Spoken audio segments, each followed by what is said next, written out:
धर्म का स्वरूप। धर्म अर्थात क्या? वस्तु स्वगुणधर्म में परिणमित हो वह धर्म। धर्म यानी वस्तु का स्वभाव और वही उसका धर्म कहलाता है। उदाहरण के रूप में सोना, सोना कब कहलाता है? जब उसके गुणधर्म सोने के दिखाई दे तब। अंगूर यदि कड़वे लगे तो क्या कहेंगे? अंगूर उसके गुणधर्म में नहीं है। पीतल को यदि बफिंग करके रखा हो तो वह हूबहू सोने जैसा ही लगता है, पर सुनार के पास ले जाकर परख करवाएं, तब पता चलता है कि उसमें सोने के गुणधर्म नहीं है, इसलिए सोना नहीं हो सकता। दो प्रकार के आम आपके सामने रखे हैं।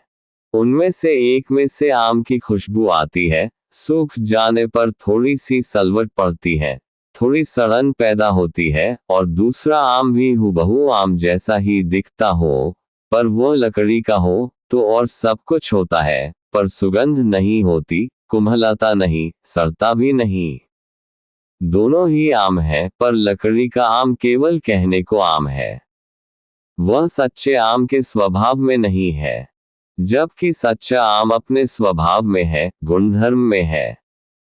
वैसे ही वस्तु जब अपने स्वभाव में होती है, गुणधर्म में होती है, तभी वह वस्तु कहलाती है। वह वस्तु अपने धर्म में है ऐसा कहलाता है। अनात्मा को, पुद्गल को मैं मानने में आता है, वह वस्तु है, पर धर्म है, स्वधर्म नहीं है। आत्मा को आत्मा माना जाए तो वह वस्तु है, वही धर्म है, स्वधर्म है, आत्मधर्म है। धर्म स्वरूप। धर्म किसे कहते हैं? जो धर्म के रूप में परिणामित हो वह धर्म, यानी कि अंदर परिणामित होकर कषाय भावों, क्रोध, मान, माया, लोभ को कम करे। कषाय भाव कम हो जाए ऐसे नहीं है, बढ़े ऐसे हैं। वे खुद अपने आप कम करने से कम नहीं होते, लेकिन धर्म से ही कम होते हैं। धर्म कहाँ से प्राप्त होना चाहिए? ज्ञानी पुरुष से, उनके हस्ताक्षर और मुहर वाला अर्थात आज्ञापूर्वक धर्म होना चाहिए।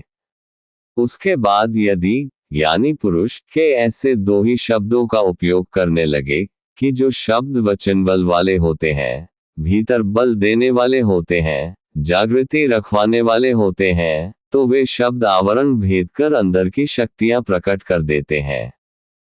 परिणामित हो वह धर्म और परिणामित न हो वह अधर्म। परिणामित क्या होता है? तो वह ये है कि जो कषाय भावों को हल्का करे, कम करे, हल्के पतले करे, और जैसे जैसे वे कषाय भाव कम होते जाते हैं, वैसे वैसे खुद की शक्ति और आनंद बढ़ते जाते हैं। खुद की सभी शक्तियों का पता चलता है कि ओहो हो, अंदर खुद की कैसी शक्तियां हैं।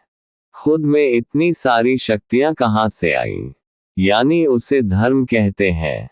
वरना ये लट्टू तो वैसे का वैसा ही रहता है, बचपन से ठेठ हरदी निकाले तब तक वैसे का वैसा ही रहता है, तो उसे धर्म किस तरह कहा जाएगा? धर्म होकर परिणामित हो तब परिणाम क्या प्राप्त करना है? व्रत, नियम, तप करना सीखे, वह ना, ये परिणाम नहीं है। क्रोध, मान, माया, लोभ कषायों का निवारण करे, उसे धर्म कहते हैं, और अधर्म तो कषाय बढ़ाता है। तब कितने ही लोग कहते हैं न कि रोज सामायिक प्रवचन ध्यान करते हैं न। क्या ये धर्म नहीं है? भगवान कहते हैं कि नहीं, ये धर्म नहीं है। भगवान तो कहते हैं कि आप जरा उनसे पूछो कि ये औरों के साथ, शिष्यों के साथ कषाय होते हैं या नहीं होते। और हम पूछे कि महाराज शिष्यों के साथ कुछ हो जाता है। तब महाराज कहते हैं कि जब कोई एक भी सामायिक नहीं करता, तब मुझे अंदर बहुत अकुलाहट हो जाती है। तब तूने जो किया उसे धर्म कैसे कहेंगे? ये तो बल्कि कषाय बढ़ाता है। धर्म सामायिक वगैरह में नहीं है, धर्म तो परिणामित होने में है। धर्म तो वह है जो कषाय भावों का निवारण करे। कषाय भाव तो दबाने से दबाए नहीं जा सकते, या उन्हें छीलते रहें या रंदा मारते रहें, तब भी कुछ नहीं होता। धर्म जब पूरी तरह परिणामित हो जाए, तब खुद ही धर्म स्वरूप हो जाता है। परम पूज्य दादा भगवान जय सच्चिदानंद।